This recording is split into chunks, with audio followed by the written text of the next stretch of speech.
whom one can never satisfy, however much one may give him. For instance, that captain of mine is constantly begging me to let him have a meal, though he is about as much my nephew as I am his grandfather. As it happens, there is never a bite of anything in the house, so he has to go away empty. But about the list of those good-for-nothing souls, I happen to possess such a list, since I have drawn one up in the readiness for the next revision.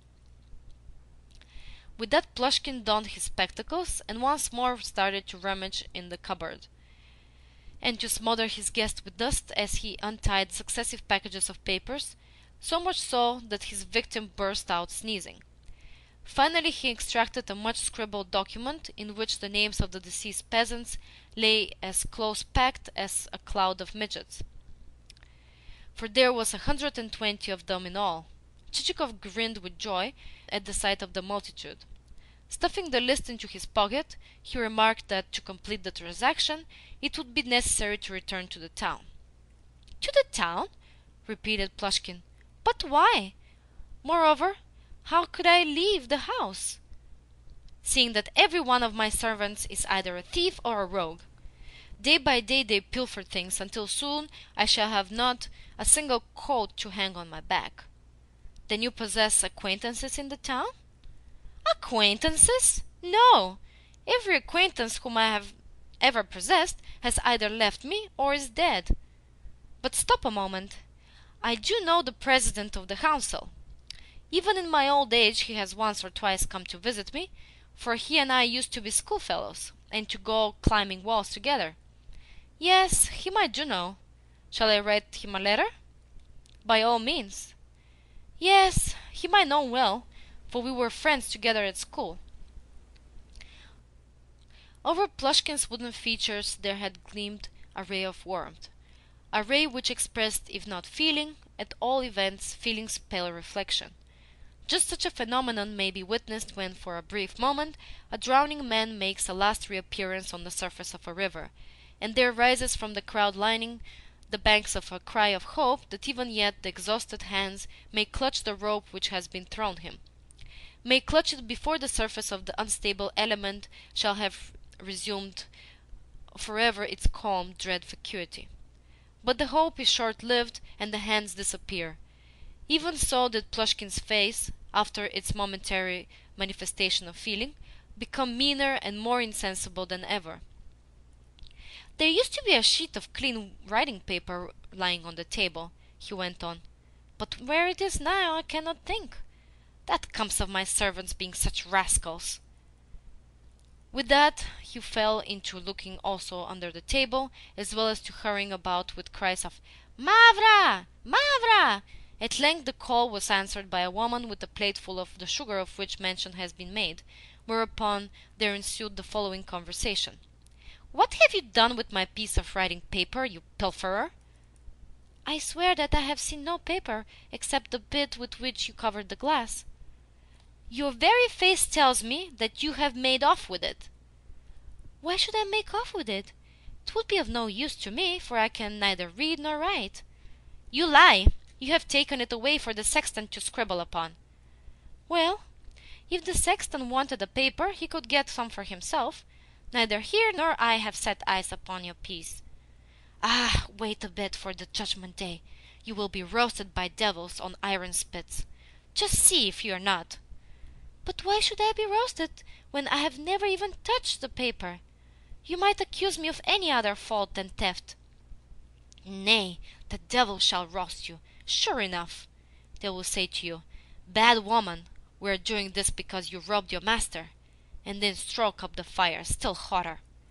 Nevertheless, I shall continue to say, 'You are roasting me for nothing, for I have stolen nothing at all.' Why, there it is, lying on the table. You have been accusing me for no reason whatever." And sure enough the sheet of paper was lying before Plushkin's very eyes. For a moment or two he chewed silently. Then he went on. "Well, and what are you making such a noise about? If one says a single word to you, you answer back with 10. Go and fetch me a candle to seal a letter with. And mind you, bring a tallow candle, for it will not cost so much as the other sort. And bring me a match too." Mavra departed, and Plushkin, seating himself and taking up a pen, sat turning the sheet of paper over and over, as though in doubt whether to tear from it yet another morsel. At length he came to the conclusion that it was impossible to do so, and therefore, dipping the pen into the mixture of mouldy fluid and dead flies which the ink bottle contained, started to indite the letter in characters as bold as the notes of music score, while momentarily checking the speed of his hand, lest it should meander too much over the paper, and crawling from line to line, as though he regretted that there was so little vacant space left on the sheet. "And do you happen to know anyone to whom a few runaway serfs would be of use?" he asked, as subsequently he folded the letter. "What? You have some runaways as well?" exclaimed Chichikov, again greatly interested. "Certainly I have. My son-in-law has laid the necessary information against them, but says that their tracks have grown cold. However, he is only a military man, that is to say, good at clicking a pair of spurs, but of no use for laying a plea before a court." "And how many runaways have you?" "About 70. "Surely not?" "Alas, yes.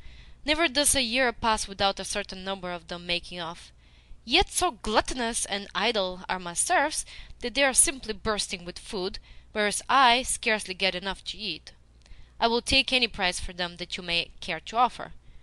Tell your friends about it, and should they find even a score of runaways, I will repay them handsomely, seeing that a living serf on the census list is at present worth 500 rubles." "Perhaps so, but I am not going to let anyone but myself have a finger in this," thought Chichikov to himself, after which he explained to Plushkin that a friend of the kind mentioned would be impossible to discover, since the legal expenses of the enterprise would lead to the said friend having to cut the very tail from his coat before he could get clear of the lawyers. "Nevertheless," added Chichikov, "seeing that you are so hard pressed for money, and that I am so interested in the matter, I feel moved to advance you such a trifle as would scarcely be worth mentioning." "But how much is it?" asked Plushkin eagerly, and with his hands trembling like quicksilver. 25 kopecks per soul." "What? In ready money?" "Yes, in money down." "Nevertheless, consider my poverty, dear friend, and make it 40 kopecks per soul." "Venerable sir, would that I could pay you not merely 40 kopecks, but 500 rubles. I should be only too delighted if that were possible, since I perceive that you, an aged and a respected gentleman, are suffering for your own goodness of heart." "By God, that is true, that is true!" Plushkin hung his head and wagged it feebly from side to side. "Yes, all that I have done purely out of kindness. See how instantaneously I have divined your nature.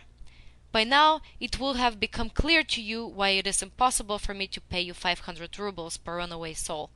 For by now you will have gathered the fact that I am not sufficiently rich. Nevertheless, I am ready to add another 5 kopecks, and so to make it that each runaway serf shall cost me in all 30 kopecks." "As you please, dear sir. Yet stretch another point, and throw in another 2 kopecks." "Pardon me, but I cannot." "How many runaway serfs did you say that you possess? 70?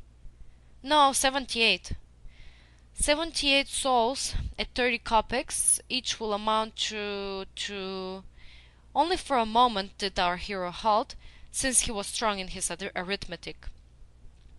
"Will amount to 24 rubles 96 kopecks." Nevertheless, Chichikov would appear to have erred, since most people would make the sum amount to 23 rubles 40 kopecks. If so, Chichikov cheated himself of 1 ruble 56 kopecks. With that he requested Plushkin to make out the receipt, and then handed him the money. Plushkin took it in both hands, bore it to a bureau with as much caution as though he were carrying a liquid which might at any moment splash him in the face, and arrived at the bureau, and glancing around once more, carefully packed the cash in one of his money bags, where, doubtless, it was destined to lie buried until the intense joy of his daughters and his son-in-law, and perhaps of the captain who claimed kinship to him, he should himself receive burial at